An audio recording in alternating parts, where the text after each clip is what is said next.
muchachos! Argentina won yesterday in a stellar, electric game against England. What a game! Like, the first half, nothing happened. And then you had, in the beginning of the second half, England scored. It was a very great goal. Spectacular goal, by the way. And then throughout the entirety of the second half, nothing was happening. I was like, dang, Argentina's about to lose. And then at the 86-minute mark, boom!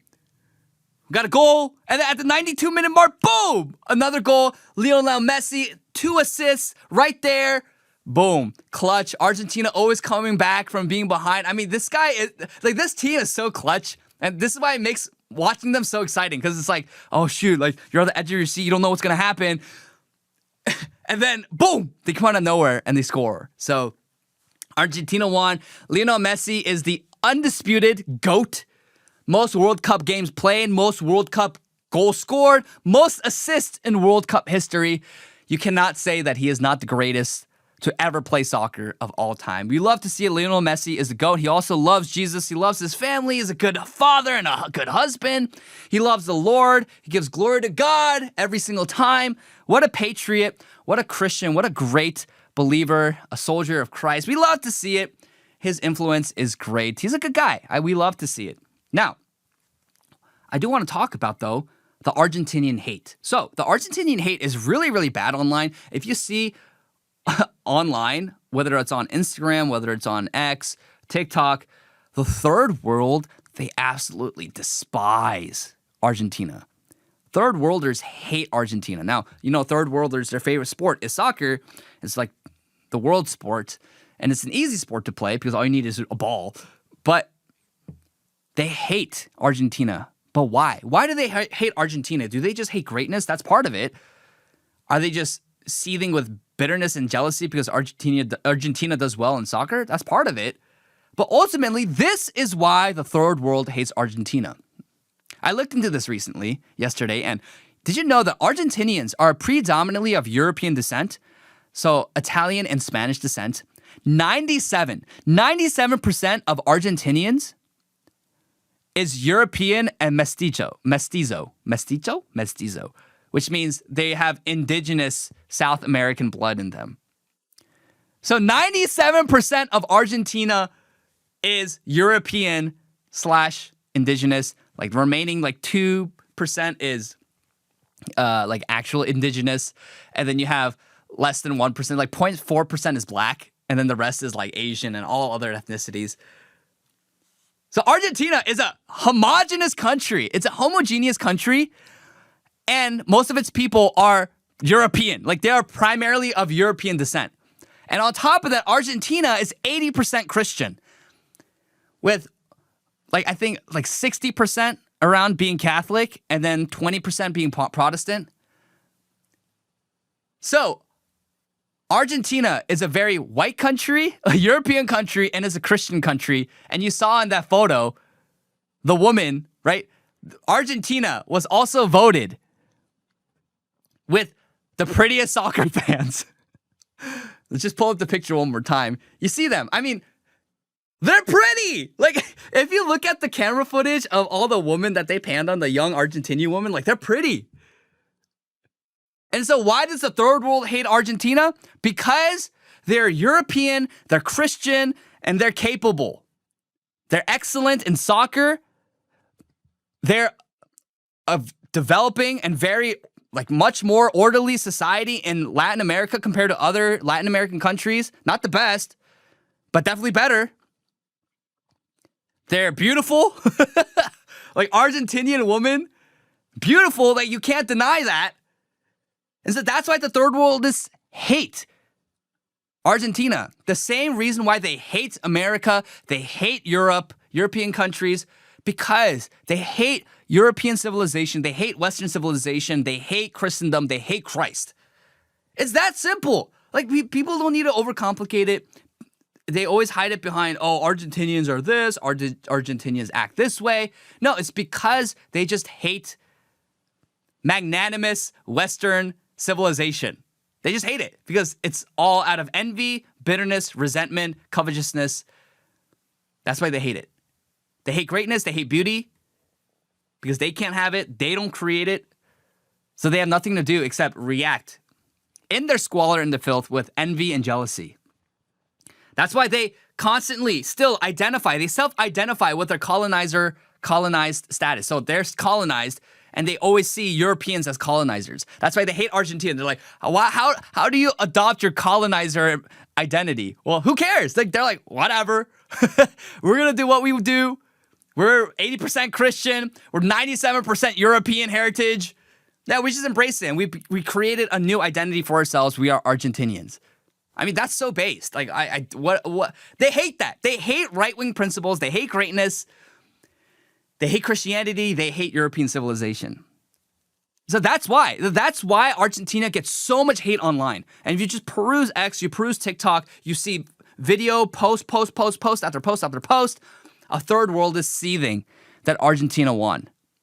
And it's funny. It's to the point where third worldists were voting for and rooting for England over Argentina, even though England was the oppressor and the colonizer under the British Empire for many, many years. They voted for England. Why? Because you look at the English team, it's like they're half black. And then so they cheer on and they self-identify with the colonized versus they look at Argentina and they're mostly just white looking. Okay, we hate these guys. And so you want to talk about like the actual racists out there? You want to talk about the people who hate people based on the color of their skin? Yeah, it's not us. It's not patriots. It's not Christians. It's third worldist pagans who are jealous, who are bitter, and they project their own insecurities, their moral failings, and their failures onto us. Now, we had this guy named Mohammed Hijab. Like, what a name. Like, out of all the names to have, like, how unfortunate your name is. Mohammed Hijab. Argentina are playing dirty as usual. Yeah, sorry. Christ won. Christians won this round. Muslims get wrecked. See ya. Look at this meme. Lionel Messi kicking a soccer ball into London with the Islam flag. I mean, we love to see it. Base Christian patriots win over a Muslim country. Oh, those memes are crazy. Those memes go crazy. So yeah, it's just we like to see it. I said this when Argentina beat France. Wait, it was France, right? Yeah. Okay. I'm like losing my mind right now. And it's like, no, they beat Egypt. Sorry, Egypt. And I was like, oh yeah, base Christian patriots beat like inbred Muslims. And then I also said yesterday that thank you Argentina for beating the last Muslim country. And of course they're going against Spain now, which Spain, you know, there's a huge influx of Muslims in Spain. But you look at this Spain national team, yeah, they're mostly Spanish actually. They have like one or two black guys, which is like, but yeah, they're mostly Spanish, which is arguably so much better than all European teams. You look at France, like the entire French team is just African. But the thing is, like, it's not to politicize the World Cup, but the World Cup is political inherently because why? It is the best representatives of each respective nation coming to compete against one another. So it is inherently political. And the performance of these athletes, the comments of these athletes, they are inherently political, and they are a reflection of the zeitgeist of what their culture and their country currently believes. So it is, yes, political. And at the end of the day, looks like this World Cup, and I may make a long-form video talking about this because I really do want to delve into this, that this World Cup is one of the best World Cups because it is showing the world that actually you don't need diversity to win. You don't need diversity to win. Of course, Norway was robbed, so that sucked. But Norway, the Norwegian team is mostly Norwegian. You look at the Argentinian team, they're just Argentinian. You don't need diversity to win. And actually, if you start to import foreigners in hopes of winning, then you've lost, in my opinion. Now, last thing I'll say is this guy, Daniel Kabede, he's this libtard in the UK, said this. If England beat Argentina tomorrow and reach the World Cup final, remember, it will be multiracial England that has won. England in all its diversity, not the narrow, exclusionary vision of England that Farage, Lowe, and Robinson and others are trying to create. Well, they lost. They lost. So, because they lost, I think according to your logic, we can blame diversity for the loss, can we not? And just look at this team, chat. Look at this team. Okay. What team would you think this is? If you didn't see the jersey, if you didn't know what team it was. Like, I would think it's America. Because, again, America at its founding had white Anglo-Saxon Protestants and West Africans. Majority white Anglo-Saxon Protestants and a minority West Africans. So, do I have a problem with black people on the USA team? Absolutely not. No problem there. But you would look at this and you would think this is America. But it's not. It's England. And England is being overrun and replaced. The English are being overrun and replaced.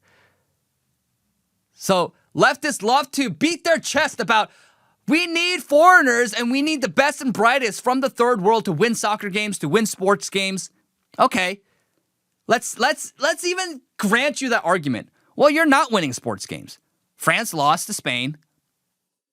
England lost to Argentina. Diverse teams are losing to non-diverse teams.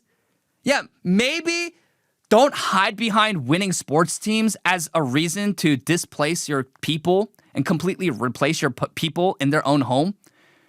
Yeah, we're tired of that.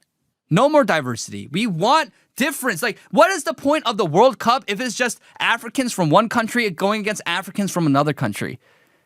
Can we apply that? And they say I'm racist for this. Okay, let's apply it separately. What if we just had Chinese from one country competing against Chinese from another country?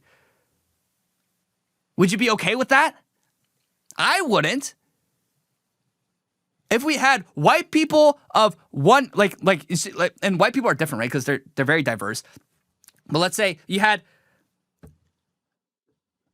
let's say in this example, white people in Korea going against white people from the Congo.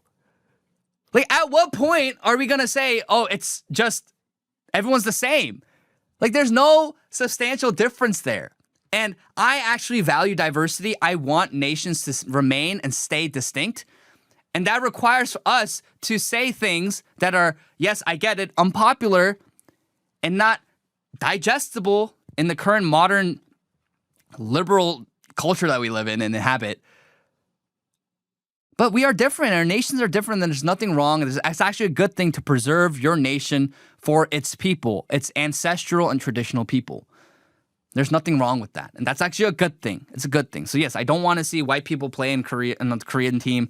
I don't want to see Chinese people play on the French team. And I don't know. Am I hateful for that? I don't think so. But then just because it's black and brown people replacing white and Asian countries, somehow we're racist for saying that. We're done with the labels. I'm just going to say the truth because the truth will set you free. And there are more important things than being offended on the internet and being scared of offending people on the internet.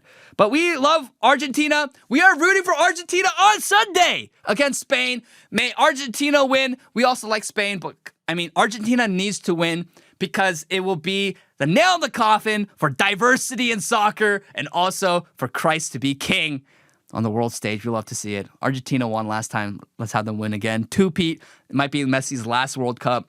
Let's end with the banger. We love you, Messi. We are a Messi Glaze channel. That's what we are.